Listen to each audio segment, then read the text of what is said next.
Okay, so I want you to think about the times in your life where somebody asks you a question, typically about something they know you know about. So anything from your experience to something you're into. For me, especially now in my life, this happens all the time. So recently I was at a doctor. She's an osteopath and she does these cool muscle manipulations on me, and it is heaven. And she's in the middle of doing this, and I said something and mentioned the word queer because, you know me. And she was like, "Do you mind explaining to me what that is?" So while she's adjusting me, I am like telling her, the definitions and the different thing and the blah, blah, blah, right?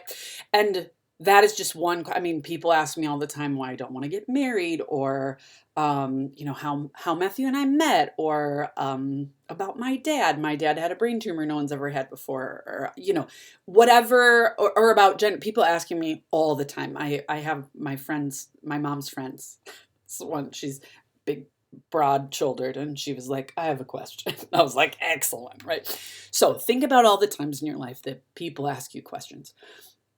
When you answer them, that is impromptu speaking. And this video is going to walk you through how the question and answer panel is going to go, and specifically the things you should be thinking about to prepare. And some of you, spoiler, might not need to prepare, because we're training a skill, and some of you potentially have already had this skill trained. So first, let's start with misconceptions. People typically are terrified of impromptu speaking. They think it's scary. They think that it puts you on the spot, and they assume that how you do impromptu speaking is that you wing it, right? That someone comes at you with something, and it could be anything, and you're just expected to talk, and that you just make it up, right? And with most public speaking things, specifically delivery and just public speaking in general, same with impromptu speaking, people assume that you're either good at it or bad at it, right? That it's this like ultimate truth, hashtag Lady Gaga born this way, right? And some of us were born this way, some of us are good at it, and some of us aren't, right? I have so many people, right, say to me, "I'm terrible at public speaking." And I'm like, "Because you don't practice." So you don't train it. I am terrible at scuba diving, right? I've never done it, right? So specifically with impromptu speaking, maybe you'll remember from the book or from my delivery um, stuff, the delivery prezi, that, that's one of the types of speaking. And, so manuscript speaking, you're speaking from a script. Extemporaneous speaking, you're speaking from limited notes. And there's various levels of preparation for that, right? Um, the way we've been doing it in class, we've been preparing a lot, right? And then memorized, of course, is one which is a lot of preparation. And then impromptu. And the thing about impromptu speaking is that it is actually not like those misconceptions. You do impromptu speaking all the time. Because impromptu speaking is not winging it. It's not making things up off the top of your head. It's not just going in and just talking, blah, right? Impromptu speaking is talking from knowledge or memory. So in the preparation speeches, you are looking stuff up. You are often gathering, researching, taking time to do that, going to other sources and places. Impromptu speaking is speaking from what you already know. And a lot of times, impromptu speaking involves your experiences, your specific experiences and knowledge, right? So anytime somebody asks what you're majoring in, what you plan to do after college, or how's college going, I mean, anything like that, right, is typically some level of developed answer, any open question.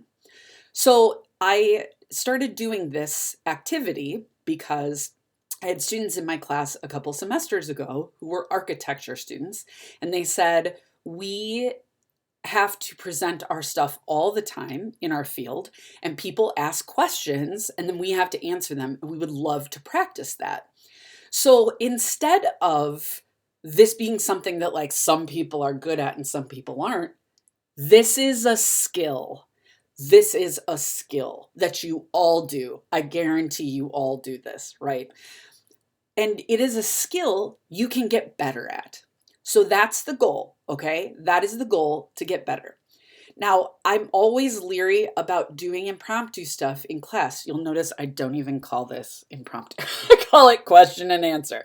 Because the minute you say impromptu, people are like, blah, right? Oh, scary, nervous, blah. I'll look stupid. You'll make me talk and I won't know the answer. Deep breaths. Okay, so this is a skill that we're going to work on. And I've crafted it in a way that allows you to work on the skill with hopefully taking away as much uncertainty, scariness, anxiety as possible. Okay. So there are a bunch of ways we could do this. Here's how we're doing it. All right. So you are going to, there will be like a panel. So you're not even going to be up there by yourself. It'll be 3 or 4 people. We'll set you up in chairs, and you will be asked 2 questions, and we can do them in a row. Typically what happens is we do them sort of one at a time. So like all 3 people answer one and then they all answer another one.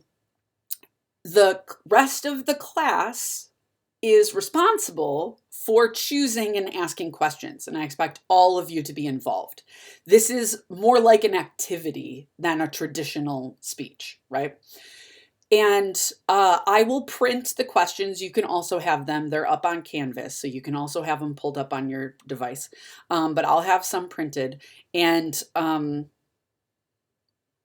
the idea is you will be asked a question, and then you will answer it. And you will talk for about a minute. Now, you can assume that because this is a skill, there are different levels of this, right? And it does not matter which level you're at. I just want you to practice the skill.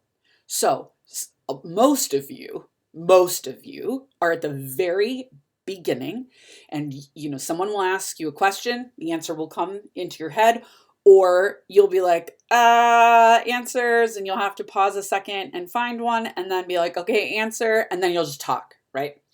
And you'll be like, and once you get through it, you'll be like, yes, I did it. I practiced. Yeah. Sometimes I've got people who are used to doing this. So their brain is a little bit trained as to how, they've worked in some kind of job, or they're social. So they talk a lot. And so people ask them a lot of questions, right? So they've started doing this already. And so sometimes you'll see people start to talk, and then while they're talking, does this ever happen to you? While you're talking, you come up with like a structure or a better ending, or you start talking, you don't really know where you're going, and then while you're talking, you kind of find it. We'll see some people do that, and you can often see on their face like, oh, right? So that's right. That's possible. And then I'm guessing at least 1 or 2 of you is pretty experienced in this, especially if you're older than the traditional person in my basic public speaking course. This is where people, right, get asked a question and they are able to formulate an organized, thematic, thoughtful speech, right, in their brain, or at least the basics of it, and then give it. So my partner is a multinational outrounder in this event in public speaking, or in forensics, competitive speech. And that event is different. They give a prompt. It's similar, right? And there's sort of expectations about how you do the structure and whatnot, but he was literally second in the nation in this, right? You could ask Matthew anything and he could pause for a second and then be like citing examples from ancient Rome, because he's a history major, and referencing stories from politics because he works in politics, right? And talking about public health stuff because that's what he does, right? So same with me. I'm old, right? I was not good at this when I was younger, or I didn't think I was good. I was probably better than I thought I was. And now, right, somebody asked me a question, and I'm pretty good at like thinking of stories, references, things I know to like support what I'm saying or answer what I'm saying. Or I think one of the easier places to start is memory, right? Because all of you, I think if I said, tell me a childhood story, you could tell me a childhood memory or story that, gets told in your family or that you remember, right? Um, but eventually, then you're answering sort of more complex questions. When somebody asked me to explain my sexuality 15 years ago, I sort of stumbled through it. And now I have like a way that I do it, basically, which you heard the first couple days of class, right? So, um, uh, the um, the other quick story is one time we were doing this in class, and there's this student, and somebody asked, "Can I ask a question off of the sheet?" They used to like chat and hang out in class, right? And so he's like, "Can I ask a question not on the sheet?" It was like, as long as he's okay with it, and he was fine, right? So they asked him, what was the most important thing you learned in the military? And he had his hands folded on the desk, and he kind of went like this.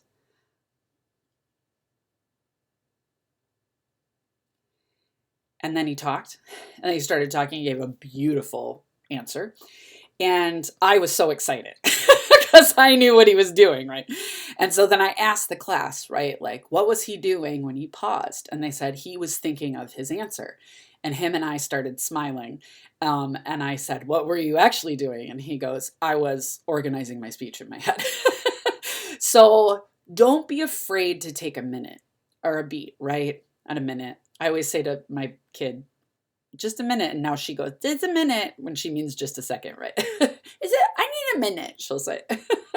um, so don't be afraid to take a beat. Obviously, contextually, there are times when it feels too long, but I don't have, there's no one answer for that, so many seconds or whatever. It's sort of a feeling. And of course, there are ways to, elongate that, like repeating the question.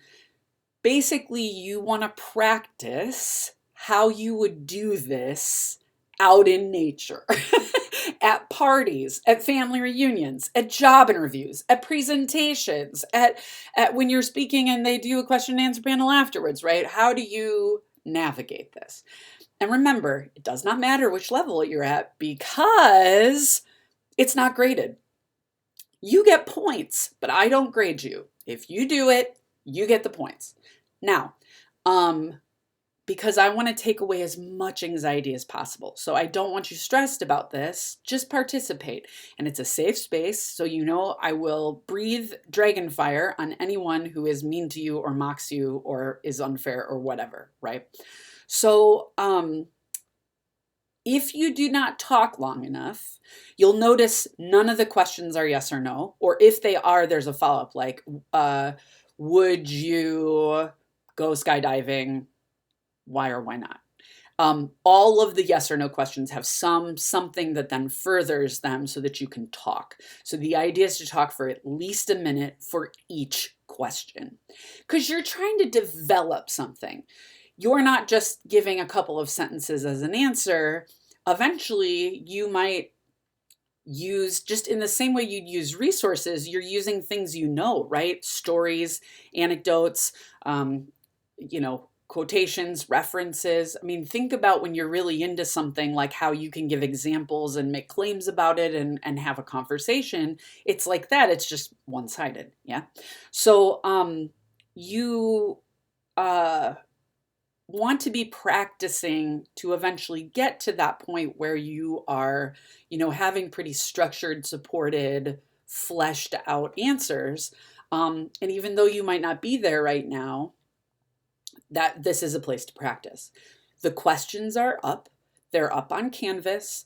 And I will type up a basic sheet about how to, how this will work when we get to class, so that there's no uneasiness or scariness.